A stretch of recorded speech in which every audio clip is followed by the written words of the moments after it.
Hello and welcome to this Enlisted News Update video. And today we're going to be looking at the recent development post that was just published mere minutes ago by the developers, titled The Weapons and Vehicles of the Tigers of Burma Update. The upcoming Tigers of Burma update will be full of weapons that can fundamentally change the battlefield. Tanks with thick armor, bombers and powerful infantry weapons. Prepare for serious battles. First, let's get acquainted with the new premium squads for the USA, which are designed to improve your gaming experience in both low and high battle rating. So, the first infantry squad that we're being shown here is the T-24. And as you can see from the picture, this is basically an MG42. And not only is it just an MG42 copy, it also has a 100 round belt, which is crazy. That's a lot of bullets, and we really do see the standard being set here at 100 rounds for high tier machine guns. Now, this T-24 MG42 is not exactly going to be the most powerful thing in my opinion. Rate of fire is 670 that is better than the Browning from the tech tree, but that's not like a hard bar to surpass for a low fire rate machine gun. And it does say here the weapons caliber was changed to 30-06, which could mean we see a machine gun that does more damage than 13.5, which is the threshold to kill a soldier with the vitality perk in one shot. If it can do that, then that would make up for the 670 rounds per minute.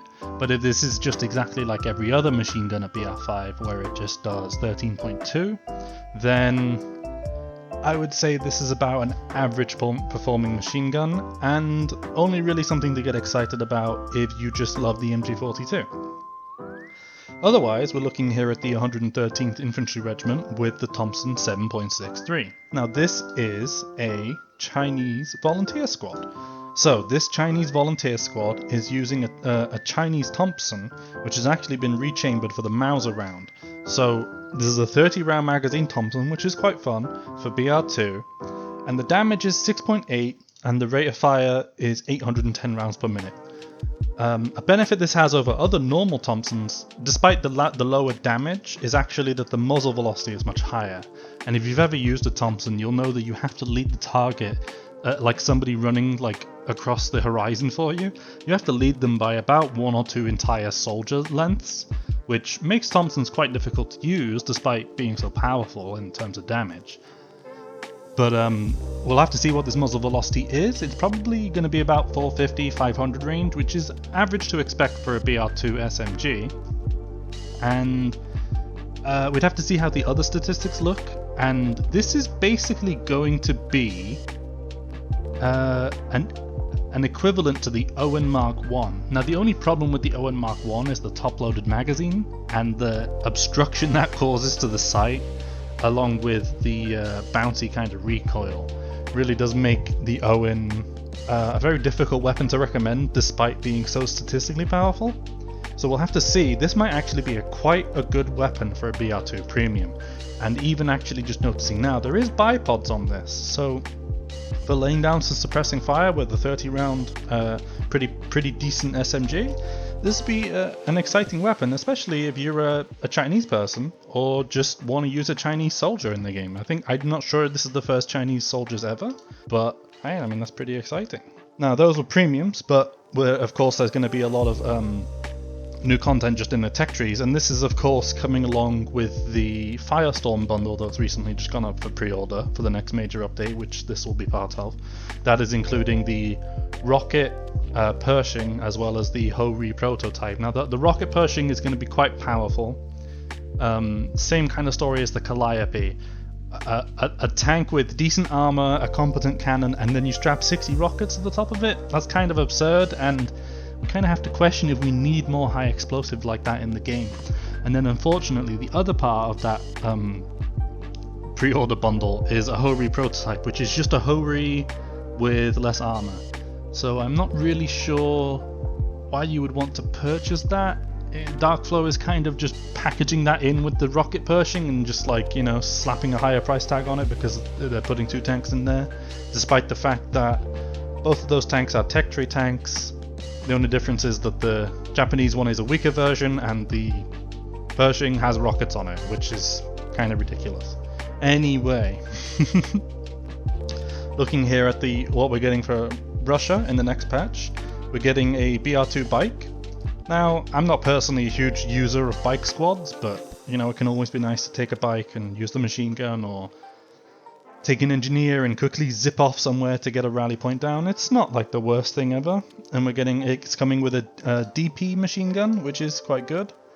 Additionally, we're also going to be getting a Tu-2S, which is a BR5 attacker plane for Russia. This is going to be quite powerful, as 6 250 kilogram bombs is a very large payload to splatter across an objective.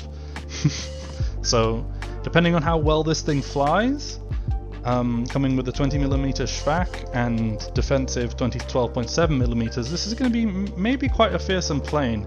I want to say people have said this is the equivalent of a Ju-188, or some designation. I'm not super familiar with planes, but yeah, we may see that a lot of bombs being dropped by Russia, and probably not a lot of bikes being driven. But for you bike lovers out there, of which I'm sure there are dozens. Now, excitingly for Axis, they do this. They call it Germany, despite it being the Axis forces. But you know, I guess everybody starts to call them Germany, and Italy kind of just gets it owned. But for Axis or Germany, we are getting an MG42 at BR5 with a 100 round magazine. Now, this is probably one of the most highly anticipated and called for item to be added to the German tech tree, and here it is. Good sights, a bipod, a rate of fire of 990, and it's going to have the same damage as the previous version, which is 13.2. So a 100 round magazine machine gun with a 990 rate of fire and 13.2 damage is probably going to be, if not the best, one of the best.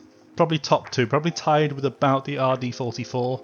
Despite the RD-44 having lower damage, it does have a very small move speed penalty, making it quite agile. But we could see the birth of the new best tier 5 machine gun right here. Following on from Germany, we also have a new tech tree addition to USA of the Super Pershing. Now, the Super Pershing is nuts, and this has been teased years ago. This has been a long project. I think they've had problems with the spaced armor. That's why the development of this tank has been slower, but this tank has incredible armor, and there's only going to be a few weak spots that tanks like the King Tiger can actually deal with.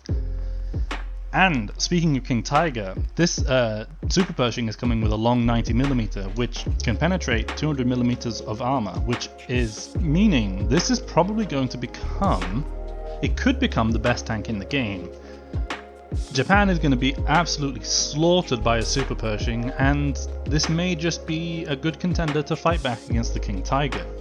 Furthermore, outside of tank content for the USA, we actually have the Hyde M1944, and this is going to be an assaulter weapon. As you can kind of tell, it's like a more built-up Thompson. At least that's what it looks like to me. It has everything to be considered the first American assault rifle, a design inspired by the STG-44, powerful 30 caliber carbine cartridge, quick reload, and a rate of fire up to 920 rounds per minute. So judging off of a 30 caliber carbine cartridge, I mean, looking at the 30 cal Thompson at BR3, that does, I want to say 8.2 or 9.2 damage, something like that. We'll have to see how the other stats come out for this weapon based on like the recoil, the reload speed, the actual damage itself, but 920 rounds per minute is pretty good. I would probably expect this to be a gun under 10 damage if it's going to have a 920 rounds rate of fire. But again, compared to the other assault rifles we see in the game, 920 rounds sounds a bit more like a submachine gun to me, considering that the Fedorov has 600 rounds a minute, the STG has 650, and the AS-44 has 660. So we'll have to see if this weapon has more than 10 damage, it'll be quite busted, and if it has about like 9 or 8 damage, it's pretty much on par with an SMG at that point.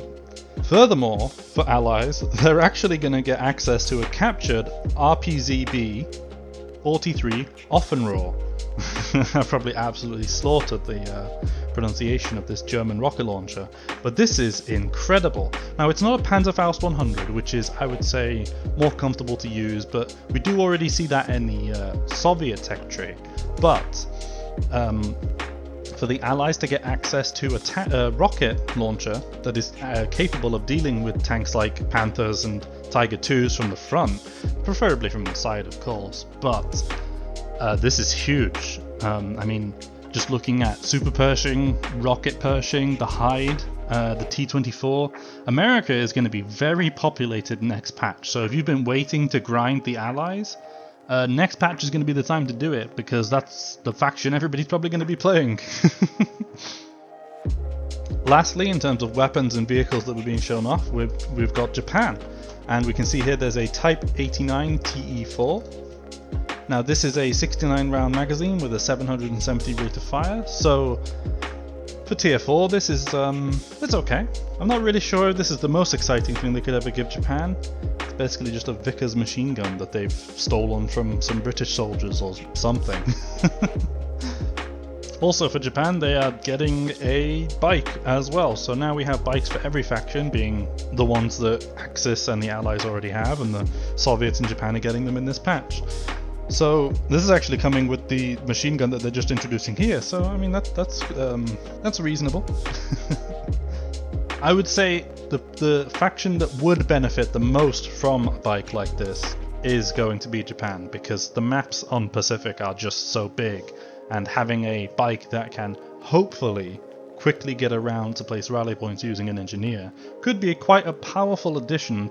And last but not least, we have a Chi-Ri 2. Now, the actual armor model of this tank is not the most amazing thing, and they actually do mention it here. The armor thickness has notably increased, but due to the tank's boxy shape, it can only withstand hits from lower tier tanks. So I'm not really sure how Japan is supposed to compete with the Pershing, the Rocket Pershing, and now the Super Pershing, if this is all they're really going to get. I mean, a tank with okay armor, but 2 cannons. I mean, it has a 75mm and a 37mm gun. It's kind of similar to how the M3 Lee or the Grant work for BR2 allies.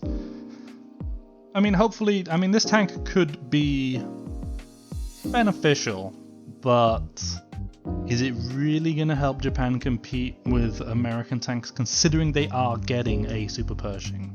I'm very surprised we're not getting something more made up, or something that would be a bit more powerful to withstand stuff like the Super Pershing and the Jumbos. So we're going to have to see if Japan can hold out with this update against the absolutely fearsome weapons and tanks that the Allies have just received. Now, of course, there will be more patch notes closer to the release of the actual update itself. This is just a development blog to tease us potentially a new map area, being Burma, and the new vehicles and weapons and tanks. So Japan and allies should be a lot more popular this patch, and there might even be a lot of people flocking to Germany to unlock the MG42. That's all the news we've got to look at today. I hope you have a wonderful day, and I'll catch you next time.